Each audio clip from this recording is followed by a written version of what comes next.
Hey there, everybody. I was not one of the people that was able to make it to Glen Head, New York for the opening day the other week. About a week ago, I guess it was. So, my opening day is today, because today in the mail, the 2017 set arrived, and it gives me a chance to show you guys some of the key cards, perhaps. And also talk about the next project that's going to be congruent with the other projects I've got going on. I've still got the Rick Sutcliffe replay. That's not going away. In fact, that's only 4 games in, so I got a ways to go on that.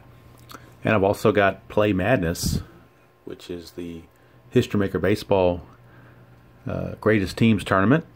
So that's in its Sweet 16 round, almost to the Elite 8 by now, but still got that to finish up before the end of March for sure, today being the last day of February. So one of the things I thought about doing was taking a single team and running through a season replay, but I thought that's just too long. I mean, that's just not realistic. It's not something I can do. What I do like, and what I found I did like here in the last couple of seasons, is borrowing from Tenacious Earl, the TBL league he had, where he just took 10 random teams and did a little small league on them, and just to see how the cards play out and how the teams do. Not as play lineups, just pretty much just managing off the seat of your pants. So I decided to do something similar to that. And I did something similar to that last year in the Grateful 8. But then I got to doing something else, particularly the History Maker 1987 Atlanta Braves season replay, playing on 161 games. So that kind of cut into my time, and I didn't really get a chance to give the Grateful 8 the attention it deserved. So this year, I am vowing to stick to it in the what I'm calling now the Demos Dozen. I'm taking 12 teams from the 2017 season, 6 from the American League, 6 from the National League. I'm going to play a 42-game schedule. And these teams I'm selecting, these are not random. These are teams I selected because I know if I do it randomly, I'm going to get some teams that don't interest me, and I will lose interest very quickly. And I know that to keep this thing going, it's got to be teams that I have at least a remote interest in. That was one of the criteria. The other criteria is I didn't pick any division winners. I didn't want any division winners in this thing to dominate. I wanted to pick the also-rans and the semi-mediocre teams. Hopefully none of them are really, really bad, but none of them are really, really good either. Now, there's a couple of wild card teams in there, but no division winners. At first, I thought about taking a couple division winners, and then I looked at it, so these two teams might just dominate the whole thing, and that would kind of take away the fun. And the hope is that with these 12 teams, that they'll be somewhat competitive against each other. And like I said, it's going to be 6 American League, 6 National League, 2 from each of the 6 divisions. So yeah, 2 from the NL East, 2 NL Central, 2 NL West, and so forth. Same for the American League. And I was trying to think about the teams that would interest me and teams that I thought would be evenly matched, and maybe a couple of really dark horse teams and maybe a couple of wild card teams, and then throw in as many average teams as I could think of. So that's what I did. So before I open the cards up and show everything else, I thought I would put these 12 teams out there. These envelopes that I have are from last year. These are the envelopes I had before I got the envelopes sent to me that were specially made from 2016. And I apologize to the person, if he's watching this video, I apologize to the person that sent me those envelopes. I want to say, I better not say the name because I might get it wrong. So, I'll skip it because I know I'm going to get the wrong name. So, not going to go there. He knows who he is. Created some really nice envelopes with the season record on it and manager, and it was just really, really cool looking envelopes from last year. So they replaced the ones I had for this year. So this year I'm going to use the same envelopes. They do have Strat 2016 on them, but I'm simply going to take the Sharpie there and just cover it up with 17 when the time comes. But anyway, so we'll start out with the National League. And what I decided to do is just keep it as they do in real baseball. When the National League teams play each other, there will be no DH. When the American League teams play each other, there will be a DH.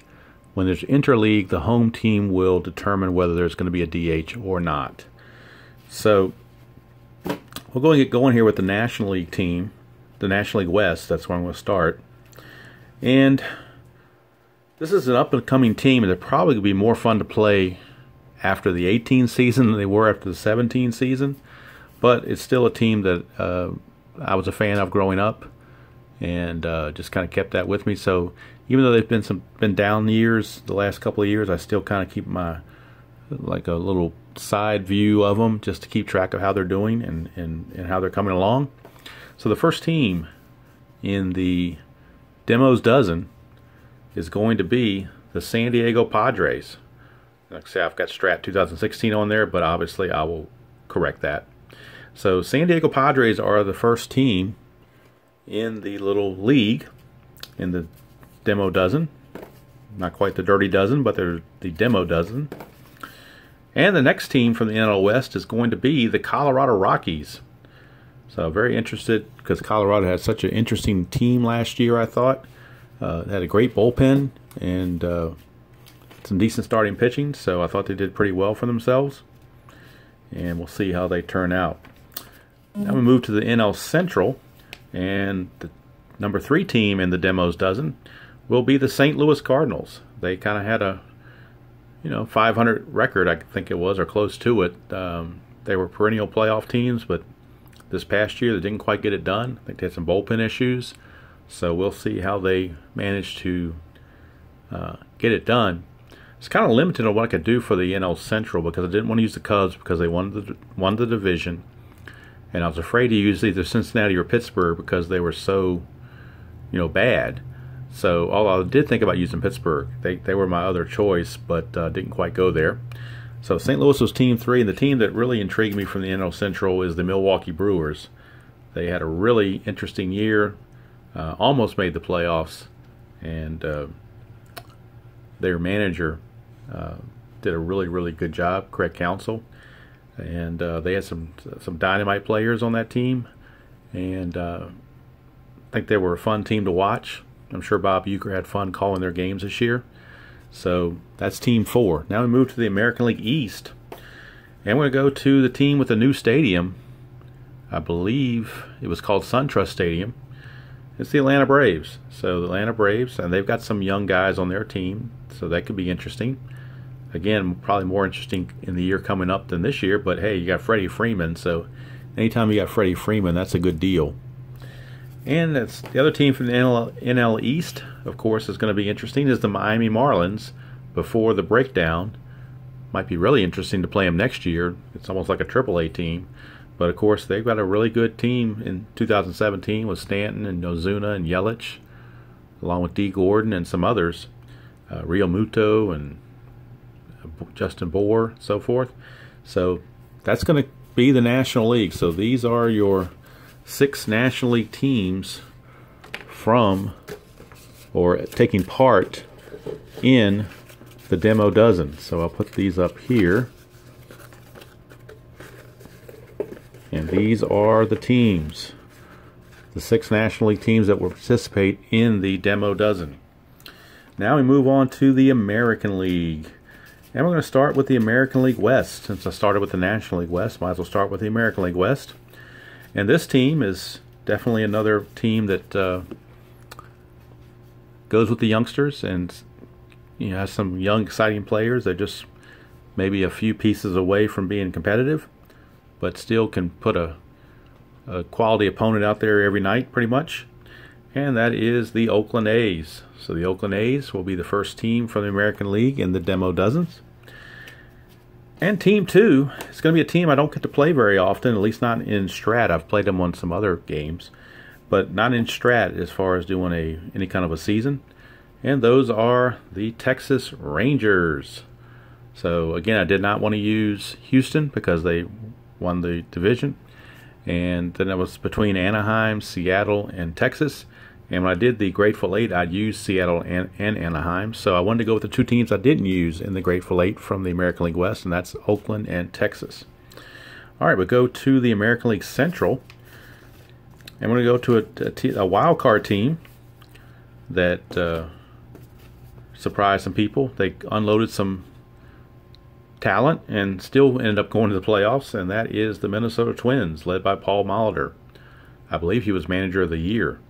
So should be interesting to play the Minnesota Twins, see how they do. And the other team is kind of on the way down, but they were still relatively competitive last year, and that is the Kansas City Royals. So Ned Yost's Kansas City Royals will be Team 4 from the American League. That only leaves the American League East. The American League East, we're going to go north of the border for the Toronto Blue Jays.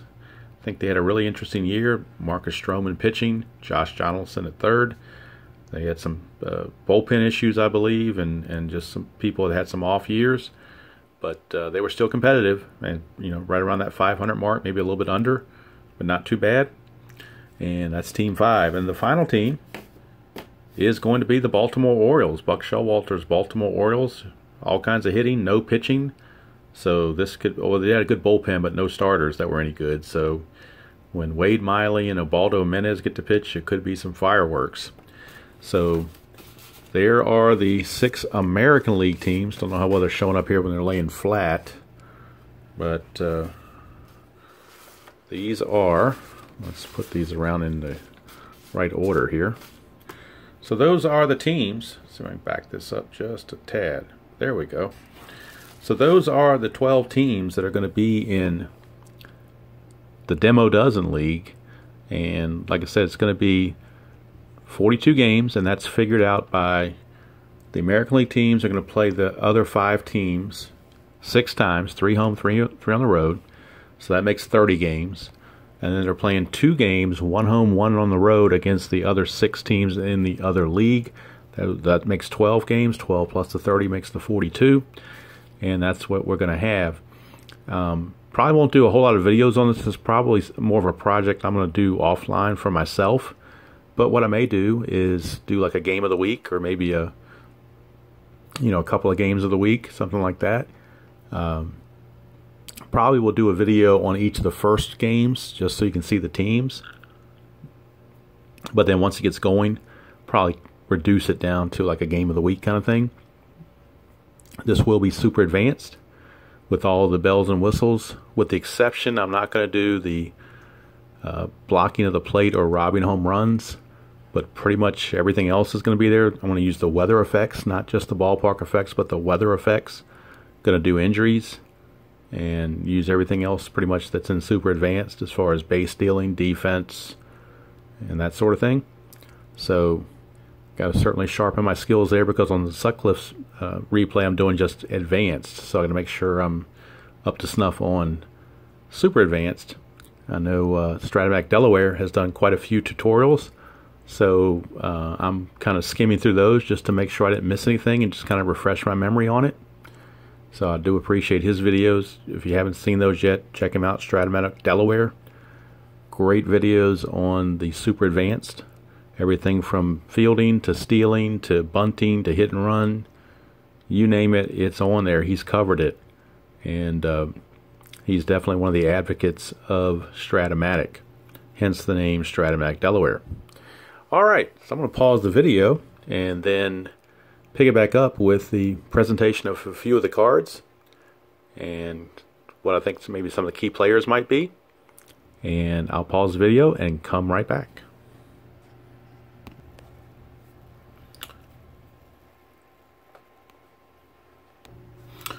Alright, we'll take a look at some of the select cards I picked out. Rookie Rhys Hoskins from the Phillies. If you look at his card, He played in 100. I'm sorry, he had 170 at bats, 18 home runs, slugged 618. And if you look at his column here, column 1, he's got quite a few home runs there. 3 home runs there, 3 home runs there, plus a diamond shot for a 4th chance. So if he rolls a column 1, pitchers are in trouble. Look at Jose Ramirez. He finished, I believe, 3rd in the MVP voting for Cleveland. He had a great year, 318, 29 home runs, 83 RBIs, even stole 17 bases. And he played good defense. He's rated as a 2 in both second base and third base. So he's got a pretty loaded card there, especially column 1 against lefties. He's a switch hitter, but apparently, at least looking at this, for power, he probably hit a little bit better against lefties, although his column 3 looks to be better against righties than it is lefties. We'll look at Charlie Blackmon of the Rockies. He had an awesome card, obviously. He hit 331 with 37 homers, 104 RBIs, 601 slugging. He did strike out 135 times. So you're going to find quite a few strikeouts on his card. But again, column 1, especially against righties, is loaded. So it looks like he obviously, as a left-handed hitter, hit a little bit better against righties. So that's the card there. All right, next one. Finished close to the MVP voting in the National League, Joey Votto of the Cincinnati Reds. He hit 320, 36 home runs, 100 RBIs, and he walked 134 times. On-base percentage of .454, slugging is .578, so his OPS was over 1,000. And if you look at his numbers here, he did pretty good against lefties apparently, because his columns are in. Look at all his walks in column 3 against lefties and column 3 against righties. That's reflective of those 134 walks. So that was Joey Votto. Next up is the man who just signed with the Red Sox, J.D. Martinez. You see his defense, not very good. It's rated a 4. But if you look at his column against lefties, look at all those home runs right there in a row. So he is stacked for home runs, particularly against lefties. This is the card for Detroit. He has another card with Arizona, but I just happened to pull the Detroit card. But you can see he is loaded against lefties. Then we've got Aaron Judge, big man for the Yankees.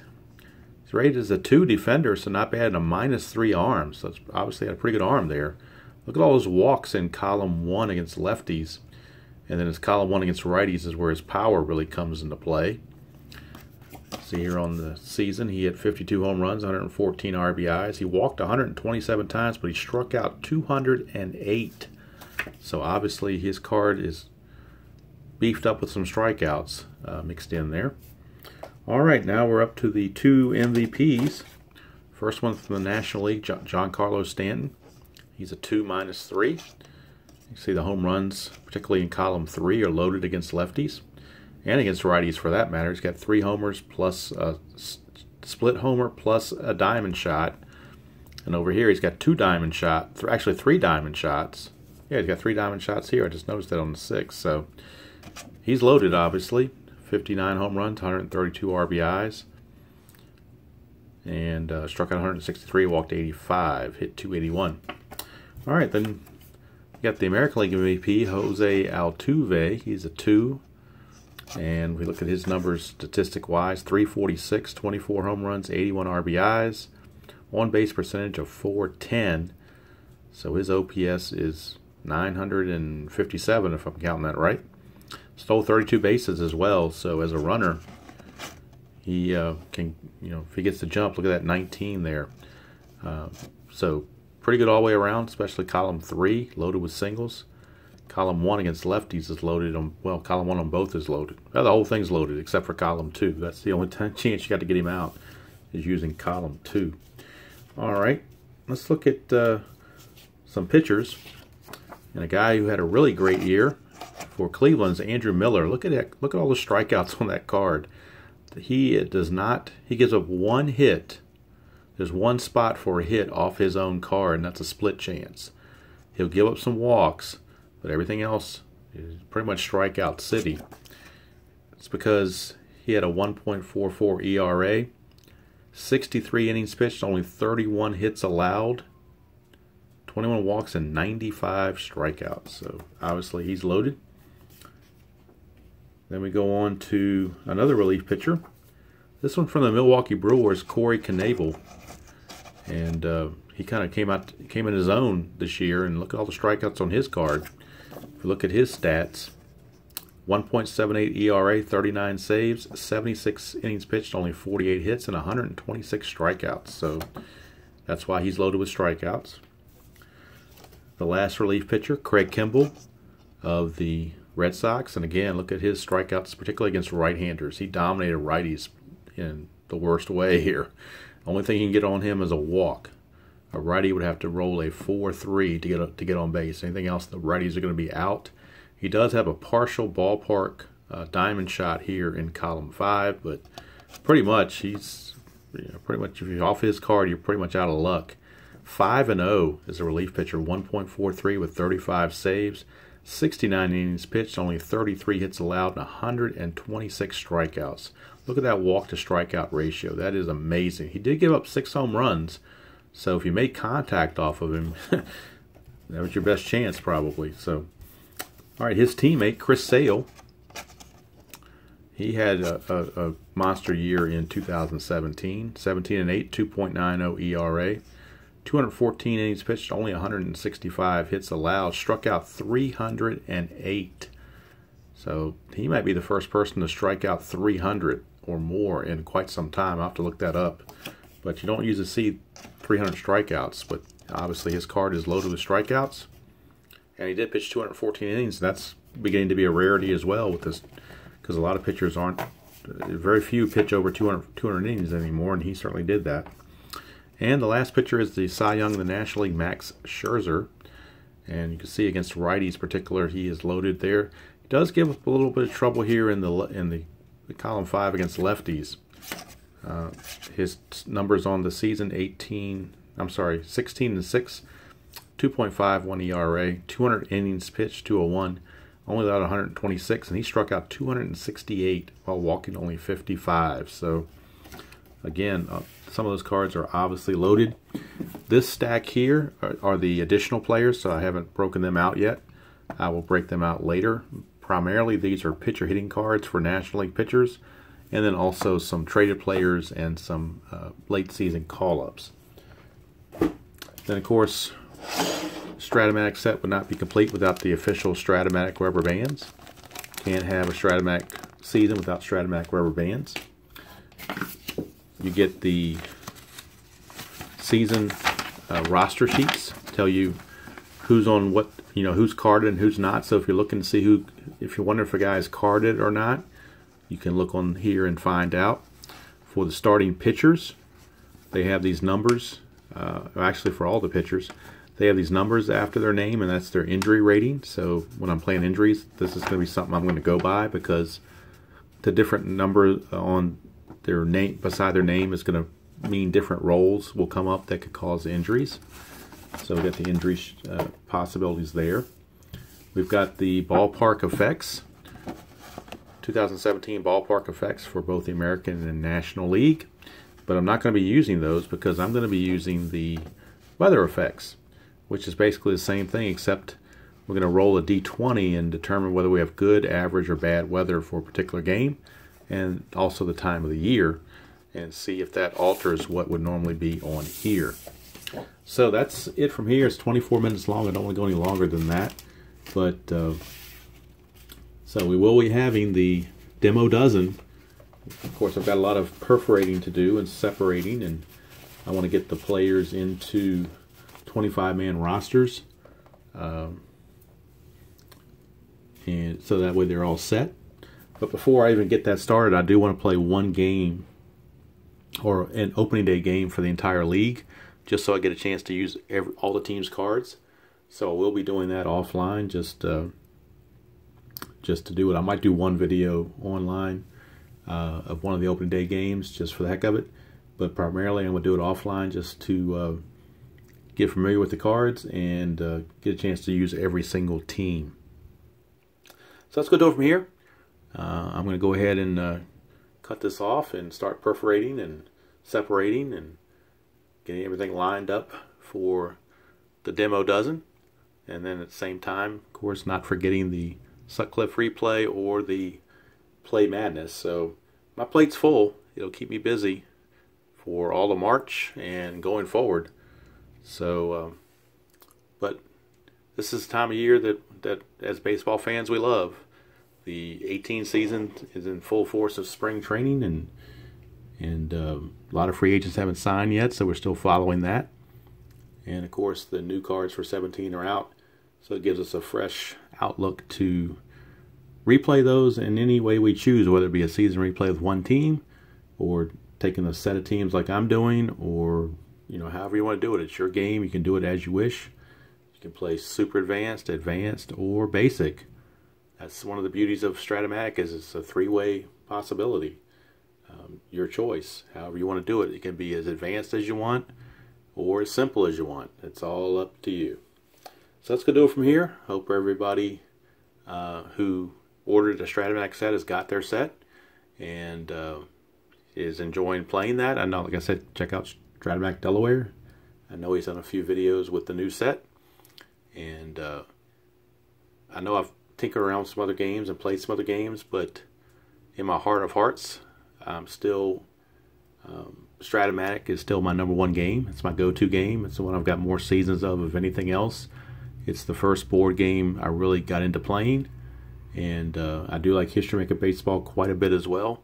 That's my other go-to game. So once I finish Play Madness, I will be doing something with the 2018 fictional set, because I do enjoy that aspect as well. But if I want my statistical accuracy, I come right here to strat-o-matic, and that fits the bill. So until next time, hope everybody's a great month of March coming up, and enjoy playing whatever game you choose to play, however you choose to play it.